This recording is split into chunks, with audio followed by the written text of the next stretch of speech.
अब देखो, हम ये चाहते हैं कि मान लो ये हमारा क्या कहते हैं, डीसी वोल्टेज है, इनपुट।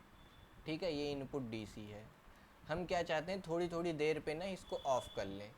तो अगर हम इसको थोड़ी थोड़ी देर पे ऑफ़ कर लेंगे, ऑफ़ मतलब चॉप कर देना होता है, तो किसी चीज़ को काटने को चॉप करना बोलते हैं। थोड़ी देर के लिए हमने ऑफ़ कर दिया, फिर थोड़ी दूर के लिए, फिर थोड़ी देर बाद ऑन छोड़ दिया, फिर थोड़ी देर बाद बंद कर दिया, ऐसे ऐसे। ठीक, तो इसी को हम बोलते हैं चॉपिंग करना। किसकी मदद से करेंगे, देखो यहाँ पे एक थायरिस्टर लगा हुआ है और अच्छी वेव फॉर्म है, इसलिए हमने आर और एल लोड लगा रखा है। आर लोड का भी मिल सकता है। ये फ्री व्हीलिंग डायोड है। नेक्स्ट साइकिल में ये क्या करेगा, आराम से डिस्चार्ज प्रोवाइड कर देगा ऐसे। ठीक, अब ड्यूटी साइकिल को हम बोलते हैं अल्फ़ा। ड्यूटी साइकिल क्या होती है, T on upon T on plus T of होती है। तो अगर मान लो हमसे एवरेज वोल्टेज पूछा जाए, तो जो पहले वाला वोल्टेज था इंटू दिस, इससे मल्टीप्लाई कर देंगे अल्फ़ा से, तो हमें एवरेज डीसी वोल्टेज मिल जाएगा। ठीक है, ये करंट का क्या है, वी बाई आई होता है करंट।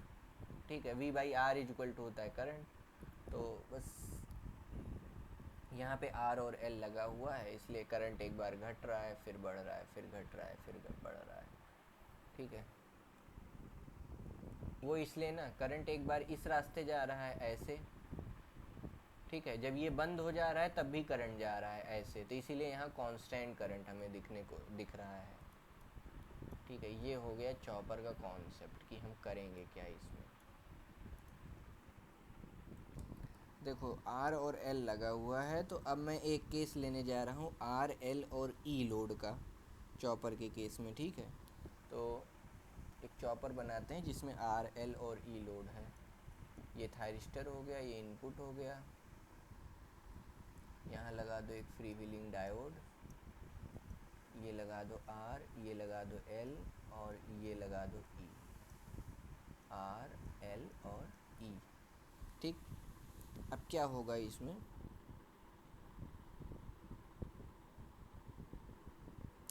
इसमें दो मोड होंगे।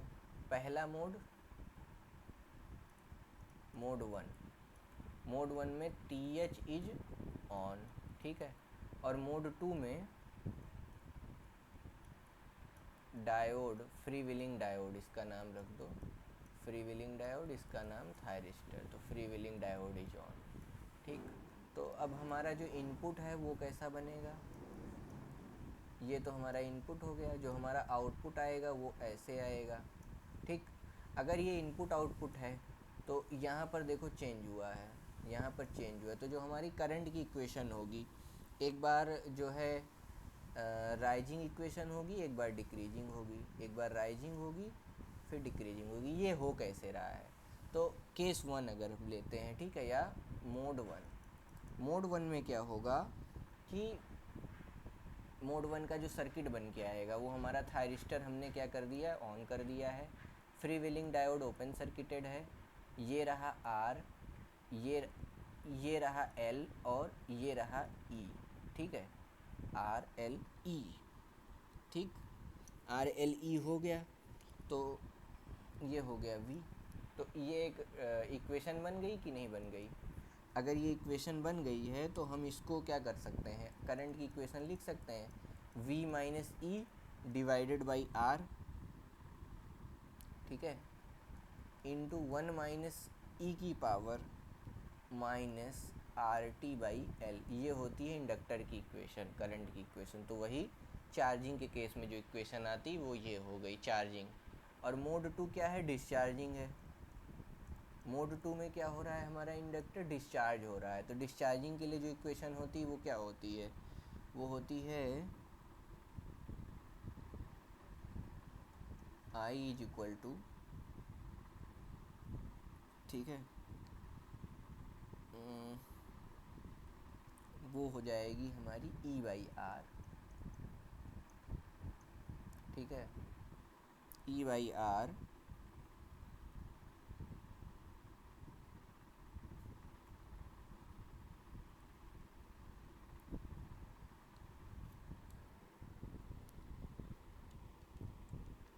ये भी क्या होगी, बैटरी के लिए अब आएगी। यहाँ पहले देखो V पॉजिटिव था, V ग्रेटर था, E स्मॉलर था, अब E की तरफ से करंट फ्लो होगा, ठीक है, 1 minus R T upon L. तो ये कुछ ऐसा यहाँ पे बन के आने वाला है, ठीक है। इन दोनों को जोड़ दो तो ये टोटल इक्वेशन मिल जाएगी। तो जो हमको टोटल इक्वेशन मिलेगी,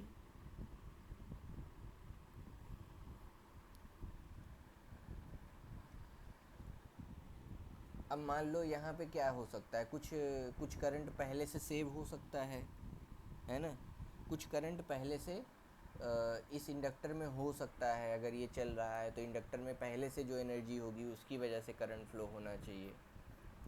तो ये 3-4 चीज़ें हमको डिराइव करनी होंगी।